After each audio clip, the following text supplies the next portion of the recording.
Hello and welcome to the Classic Hollywood Movie You Should Know.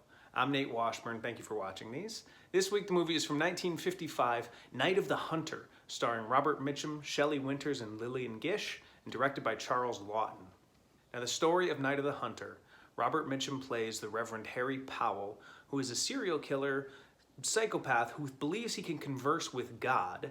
He has been arrested right in the beginning for stealing a car. The police don't know about the fact that he's a serial killer.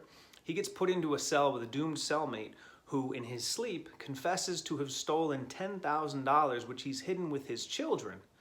Powell gets out of prison, and he tracks down the family and sort of like sidles up to the widow, befriends the kids, but then slowly starts to terrorize them as he tries to find out where this $10,000 is hidden. The performance of Robert Mitchum is awesome. He's one of those actors who is like sneakily good in everything that he does.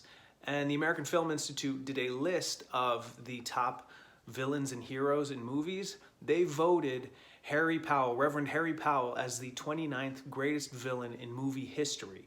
Robert Mitchum himself said this was his favorite role that he ever performed throughout his entire career.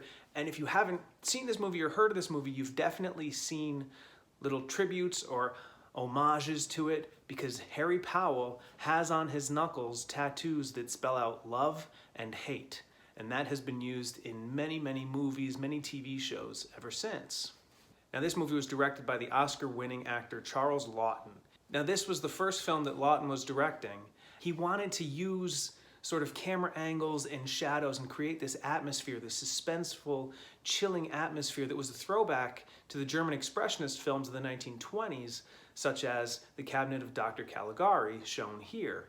Now what's really, really interesting is that Charles Laughton uses the effect of weird angles on buildings and weird shadows, particularly in the scenes where it's just the kids, where the kids are running away from Harry Powell, and it's almost like you're seeing the landscape and the buildings through their eyes. They're terrified, they're scared, they're running for their lives.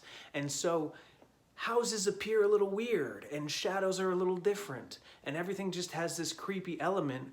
And Laughton was doing that on purpose because he wanted it to feel like you were viewing what the kids were seeing with their imaginations going wild.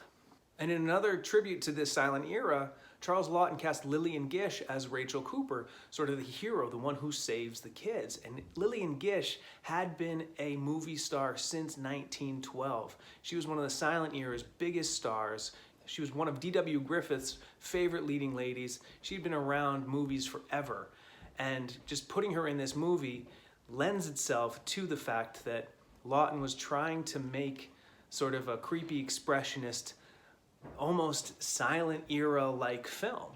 Now, unfortunately, this was the only movie that Charles Laughton directed, because when it came out, it was not a success commercially or critically. Bosley Crowther, the New York Times, called this movie weird.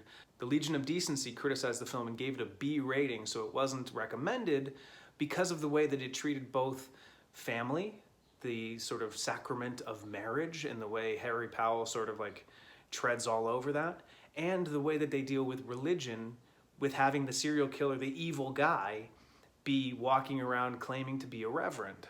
In fact, the Protestant Motion Picture Council said this film was objectionable to any religious person.